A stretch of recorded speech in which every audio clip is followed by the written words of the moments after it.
Primavera nos Dentes, a história dos Secos e Molhados, série que resgata a trajetória de um dos grupos mais revolucionários da música brasileira, foi apresentada ao público da Mostra Internacional de Cinema em uma sessão aqui na Cinemateca Brasileira. Foi a tal visita que nós fizemos a uma vidente. Aí ela dizia assim: você vai ser alguma coisa assim, meio como Carmen Miranda. Eu disse: Paulinho, vamos embora. Olha, eu tenho as melhores lembranças e as piores, né? Porque saímos do nada para uma coisa louca, né? Nada para uma coisa louca é engraçado, né? E acabou como começou. Foi muito curto, né? Muito pouco tempo. Mas tudo que tinha que acontecer, aconteceu. Não posso nem dizer que estou arrependido de nada, porque eu não estou, né? O que nós tivemos muita sorte é que hoje eu posso falar com bastante segurança que os militares, a gente só não teve problemas porque eles não tinham, capacidade intelectual para entender o que nós fazíamos. A gente não levantava a bandeira partidária. E isso para eles era, assim, o horror, né? Porque eles não conseguiam entender qual era, dos Secos e Molhados, né? Mas nós éramos extremamente politizados. Eu sinto que foi um grupo que passou como um cometa na música brasileira. Ela foi, e eu acho que é por isso que eles também talvez sejam tão representativos ainda hoje, né? Vamos dizer que o Secos e Molhados conseguiu sintetizar uma sedição que mexeu com a política, com o comportamento e com a sexualidade, além de ser uma música gloriosa. Eu achava que era um nome que não ia emplacar para um grupo musical. A ideia da série é contar a história dos Secos e Molhados e, ao mesmo tempo, contar a história do Brasil, de 72 a 74, que é o período de atividade do grupo, mostrar como o Brasil estava, nessa época, sob uma ditadura militar e, ao mesmo tempo, resistindo com uma efervescência cultural imensa e uma sedição, porque os artistas partiram para cima. E o caso dos Secos e Molhados é o caso mais evidente. Não, eu acho muito interessante, porque coloca num contexto Secos e Molhados dentro daqueles acontecimentos loucos, não é isso? Aquilo talvez tenha provocado em mim aquilo que eu resultei, por ser uma ditadura, né? No momento que eu vi que eu não tinha cara mais, eu pirei, sabe? Porque a gente atravessava o auge do AI-5, né? A mão militar com aqueles dias cinzentos, sem nenhum tipo de colorido, né? E, de repente, chega aquele grupo de 3 malucos, trazendo esse colorido todo dentro daquela coisa, né? Não me vestia nem de homem nem de mulher, eu era uma coisa híbrida, que não podia ser qualquer coisa. Essa série está utilizando um acervo grande, vasto e belíssimo. Da onde veio esse material? E várias fontes. Existem poucas cenas do grupo Secos e Molhados em atividade, no período deles, 72, 73. Muita coisa se queimou, se perdeu. Tudo que tinha nós conseguimos trazer para a série.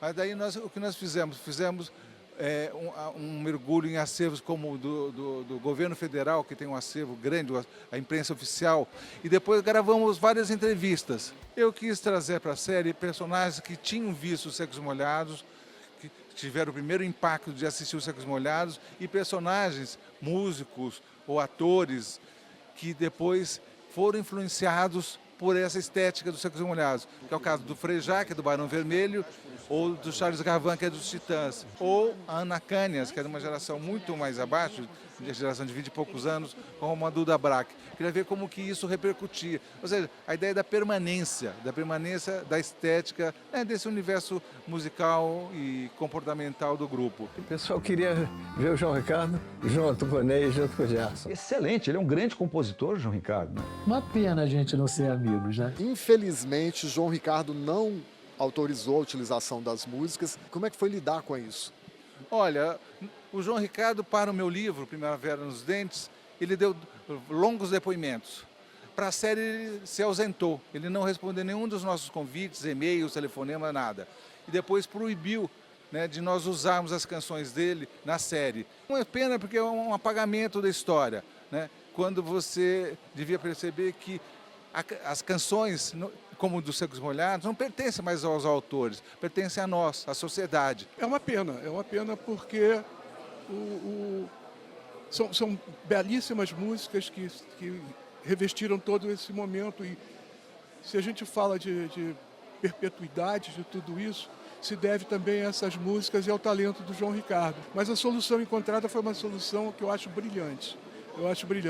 Trazerem os músicos dos Secos, construírem uma trilha que tem o perfil do que eles fizeram há 50 anos atrás,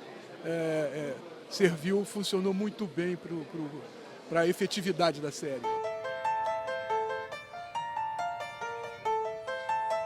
Foi um prazer fazer, antes de mais nada, né? Principalmente porque a gente teve que fazer vamos dizer assim, uma tentativa de voltar ao tempo. Fazer com aquele DNA que tinha naquela época. E o curioso foi que não foi preciso, porque o DNA é o mesmo de hoje. A trilha a gente fez, eu e o Emílio Carreira compusemos música apenas, sem maiores pensamentos, porque está dentro de nós o som dos Secos e Molhados, a gente que fazia esse som. Então, se eu pego um violão para compor, ou um piano, ou baixo, sai Secos e Molhados. Sai mesmo. Tanto que o pessoal está pirando, falando, mas como é? O próprio Ney chegou a falar, nossa, mas é Secos e Molhados. Somos nós. O Miguel e o Marcelo, ou seja, o diretor e o produtor, tinham pedido para o encerramento da série uma música nova, que tivesse as características dos Secos. E nada mais normal do que o Gerson e eu fizéssemos uma música, pedíssemos que nós fizéssemos uma música. E acabou saindo aí Ouvindo o Silêncio. Né? Pra desatar os nós que nos calam a voz,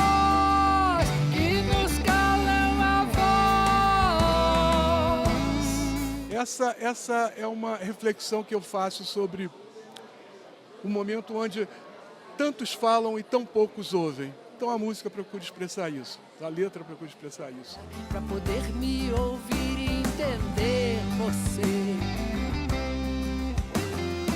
O formato da série nós escolhemos fazê-la em 4 episódios de aproximadamente 50 a 55 minutos, aonde no grande finale nós temos um videoclipe, que é a gravação de Ouvindo o Silêncio.